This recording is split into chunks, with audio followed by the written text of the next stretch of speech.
स्वागत है आप सभी का हिंदुस्तान नाउ में और मैं हूं आपके साथ यशिका शर्मा। उत्तर प्रदेश सरकार भले ही बार बार कहती है कि अवैध निर्माण पर जीरो टॉलरेंस है, लेकिन सवाल ये है कि क्या जमीनी हालात उस दावे की पुष्टि करते हैं? क्योंकि गाजियाबाद से फिर से एक ऐसा मामला सामने आया है। गाजियाबाद के राकेश मार्ग और नासिरपुर फाटक दोनों इलाकों से जो तस्वीरें सामने आई हैं, वो ये इशारा करती है कि या तो कानून कमजोर पड़ चुका है या फिर कोई इसे कमजोर करने पर आमदा है।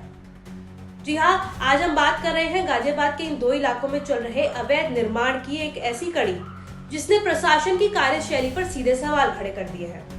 परिवर्तन जोन 4 राकेश मार्ग क्षेत्र करीब 300 गज का एक प्लॉट जहां तेजी से निर्माण शुरू हुआ और देखते ही देखते कई मंजिलें खड़ी कर दी गई। स्थानीय लोगों का कहना है कि ना तो यहां प्राधिकरण की औपचारिक अनुमति ली गई और ना ही किसी प्रकार का एनओसी प्राप्त किया गया।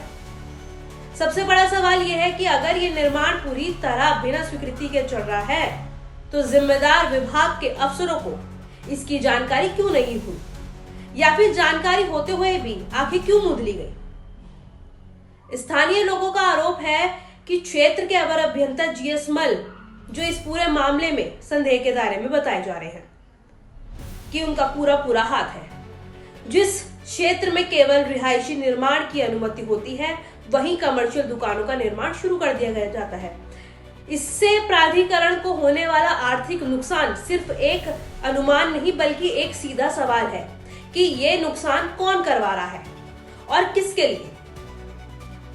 ऐसे मामले में दो चीजें होती हैं, या तो अधिकारी पूरी तरह अनजान होते हैं, जो कि असंभव है, या फिर किसी को फायदा पहुंचाने के लिए नियमों को जानबूझकर दरकिनार किया जाता है। नासिरपुर फाटक क्षेत्र में भी हालात और भी स्पष्ट दिखाई देते हैं।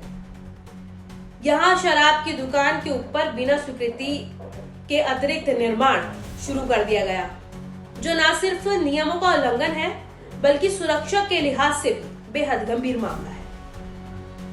स्थानीय लोगों ने इसका विरोध किया, वीडियो रिकॉर्ड करे, फोटोज क्लिक करे और प्रशासन को कई बार शिकायत भी दी, लेकिन अभी तक कोई ठोस कदम नजर नहीं आया। मामला सिर्फ एक प्लॉट का या एक दुकान का नहीं है, मामला उस सिस्टम का है जो नियम बनाता तो है लेकिन खुद ही उनका पालन करने में नाकाम दिखाई देता है। अगर अवैध निर्माण इसी तरह बढ़ता रहा तो शहर की प्लानिंग टूटेगी, सुरक्षा खतरे में पड़ेगी और प्राधिकरण की विश्वसनीयता पर खुलकर सवाल उठेगा। हम पूछते हैं कि क्या गाजियाबाद में अवैध निर्माण रोकने की ताकत किसी के पास है, या फिर ये पूरा खेल किसी बड़ी मिलीभगत का हिस्सा है। स्थानीय लोग सिर्फ शिकायत नहीं कर रहे हैं, वो साफ मांग कर रहे हैं, चूंकि पहली है कि सभी अवैध निर्माणों की संयुक्त जांच कराई जाए। दूसरी ये कि जांच रिपोर्ट सार्वजनिक की जाए। तीसरी ये कि अगर आरोप सही निकलते हैं तो संबंधित अवर अभियंता अन्य अधिकारियों पर कड़ी कार्रवाई हो। चौथा, प्राधिकरण को हुए आर्थिक नुकसान की भरपाई उसी अधिकारी से कराई जाए जिसने इस अवैध लाभ को में भूमिका निभाई है। लोगों का कहना है कि जब तक जवाबदेही तय नहीं होगी, अवैध निर्माण का ये चक्र कभी नहीं रुकेगा। सवाल साफ है, कार्रवाई कब होगी और आखिर किसके खिलाफ होगी? सरकार जवाब दे, क्योंकि जनता सब देख रही है और इस बार लोग सिर्फ आश्वासन नहीं, ठोस कार्रवाई चाहते हैं। मैं हूं यशिका शर्मा, फिर मिलूंगी आपसे अगली रिपोर्ट में। तब तक के लिए जुड़े रहिए हिंदुस्तान नाउ के साथ। नमस्कार।